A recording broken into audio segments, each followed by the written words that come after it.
Hola, bienvenido a Pixoguías. Somos Rodrigo y Sofía y este es un video resumen en donde mostraremos únicamente los reactivos del área que pudiste ver en el título de este video. Como sabes, existe un video llamado Guía Ceneval EUC-CP 100 reactivos Contaduría Pública. ¿Qué es este video? Bueno, es un video en donde mostramos cómo es la guía gráficamente para el examen uniforme de certificación de la Contaduría Pública. Sin embargo, en este video únicamente nos vamos a enfocar en los reactivos que pudiste ver en el título de este video.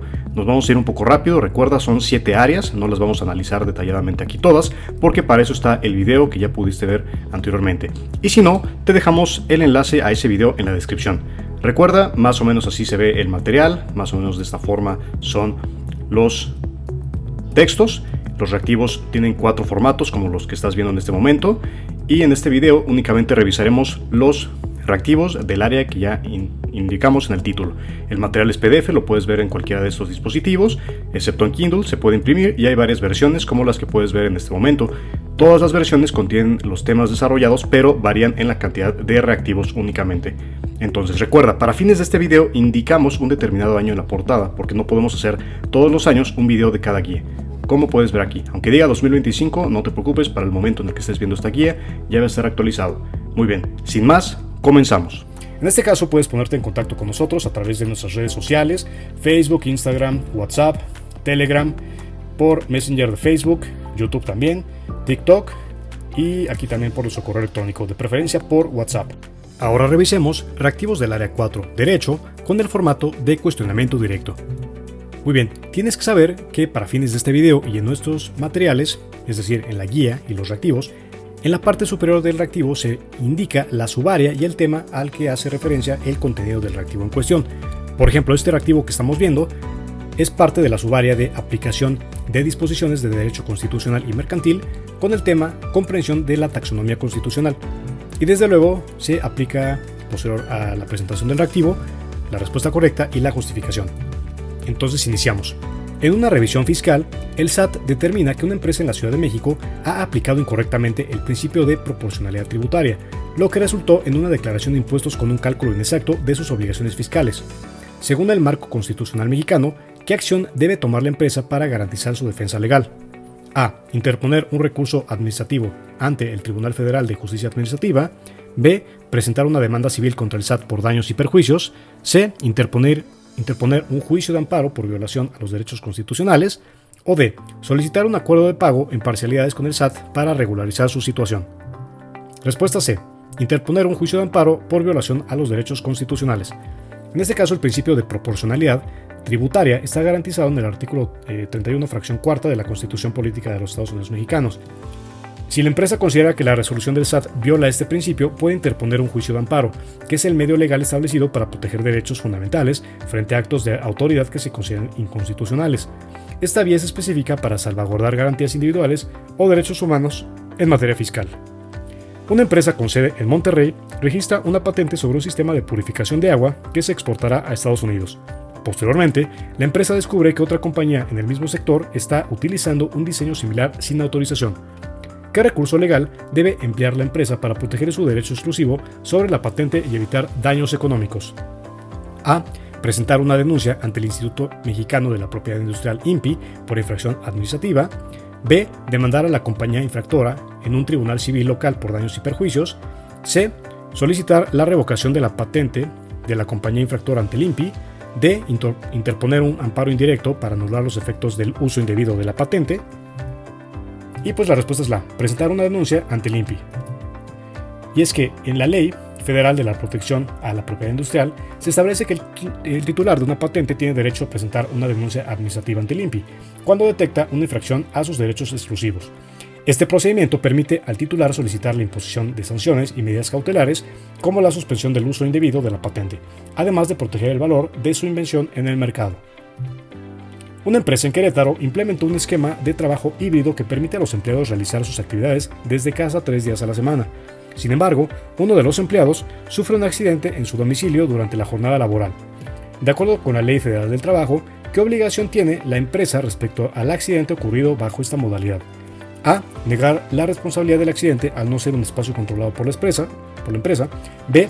Registrar el accidente como un riesgo de trabajo y reportarlo al Instituto Mexicano del Seguro Social IMSS. C. Solicitar al trabajador demostrar que el accidente ocurrió durante actividades laborales antes de tomar cualquier acción. O D. Proveer al empleado con apoyo médico voluntario sin necesidad de reportar el accidente al IMSS. Respuesta B. Registrar el accidente como un riesgo de trabajo y reportarlo al IMSS. Bueno, y es que de acuerdo a la Ley Federal del Trabajo se establece que los accidentes sufridos por los trabajadores en el domicilio durante su jornada laboral se consideran riesgos de trabajo, siempre que estén relacionados con las actividades desempeñadas. La empresa está obligada a reportar el incidente al IMSS para garantizar que el empleado reciba las prestaciones correspondientes, como atención médica y pagos de incapacidades. Ahora veamos reactivos con el formato de completamiento del Área 4, Derecho. Desde 2005, el dueño de una empresa maderera ha padecido los embates del mercado globalizado y el alza en la cotización del dólar, por lo que algunos de sus acreedores han iniciado juicios de ejecución en su contra a fin de lograr el cobro de sus créditos. Su proveedor de maquinaria intentó ejecutar un embargo precautorio sobre los bienes de la empresa. Sin embargo, no pudo realizarlo en virtud de que no existen recursos ni bienes suficientes que garanticen el cumplimiento de las obligaciones pactadas por más de 5 millones de pesos. El requisito que da origen al concurso mercantil es declarar la imposibilidad de pago y la presión de las condiciones del mercado el requisito que da origen al concurso mercantil y declarar la imposibilidad de pago y la presión de las condiciones del mercado es A. Suspensión de pagos, B. Inexistencia de bienes, C. Sucesión del comerciante o D. Acumulación de concursos. Respuesta B. Inexistencia de bienes. La explicación es que para responder se debe considerar la ley de concursos mercantiles vigente. La respuesta es la B porque ya que declarar la inexistencia de bienes para llevar a cabo la ejecución de un embargo ante el incumplimiento de una obligación es requisito previsto en la norma para establecer la procedencia declaratoria de este concurso. Entonces, en el caso de la respuesta A, no se cumple con lo previsto en los artículos de esta ley, y pues ya que para declararse el concurso se requiere cumplir con los supuestos relativos al incumplimiento generalizado de las obligaciones mercantiles. En la opción C, el planteamiento no supone la muerte del empresario maderero, como vemos acá. Entonces, justamente pues como una causa de incumplimiento generalizado de las obligaciones mercantiles, de conformidad con esta ley. Y por último, la opción D, la inexistencia de diversos procedimientos mercantiles en contra de la empresa o grupo societario no es supuesto de incumplimiento generalizado de obligaciones mercantiles de acuerdo con lo previsto en la misma ley, como podemos ver acá. Una empresa dedicada a la exportación de productos agrícolas ha firmado un contrato con un cliente extranjero. Sin embargo, debido a las fluctuaciones en el tipo de cambio y una huelga en su planta de producción, la empresa no podrá cumplir con los términos pactados en el contrato, generando una posible controversia internacional. De acuerdo con el Código de Comercio, la figura que puede aplicarse para evitar sanciones es A. Caso fortuito o fuerza mayor, B. Mora procesal, C. Excepción de pago o D. Rescisión contractual voluntaria. Respuesta A. Caso fortuito o fuerza mayor. El caso fortuito o fuerza mayor es una figura establecida en el Código de Comercio que exonera a las partes de responsabilidad en el incumplimiento de contratos si dicho incumplimiento es causado por eventos imprevisibles o inevitables, como desastres naturales o huelgas. En este caso, la huelga y las fluctuaciones económicas podrían calificarse bajo esta figura, siempre que se demuestre su relación directa con la imposibilidad de cumplimiento contractual.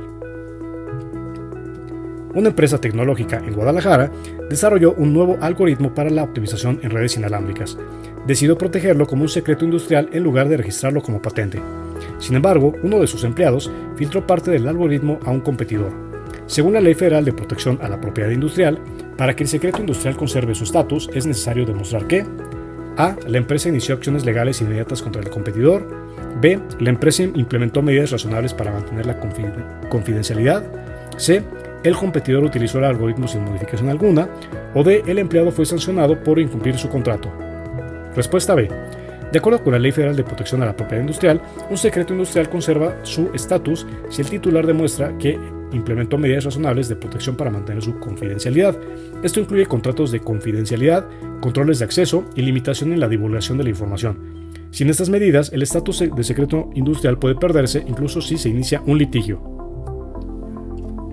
Determine el salario base de cotización del tercer bimestre de 2003 de un trabajador que tiene una antigüedad de 6 meses, de acuerdo con los siguientes datos: salario por cuota diaria, 298.99 pesos, prima vacacional del 25%, días de vacaciones según la Ley Federal de Trabajo, aguinaldo 30 días, salario mínimo general del Distrito Federal, bueno, en este caso, recuerda, pues para esta fecha es un ejemplo, 43.65. Pagos del mes de marzo y abril de 2003. Despensa bimestral, 800 pesos. Prima dominical, 596 pesos. Bono de productividad, 300 pesos. Bueno, justamente nos dan estas cifras, A, B, C y D. La respuesta es la C, que es 338.41. ¿Cómo se obtuvo esto? Bueno, la determinación del factor fijo de integración inicia con el factor prima, que son los días de vacaciones de acuerdo a la Ley Federal del Trabajo y por el porcentaje de la prima vacacional entre 365.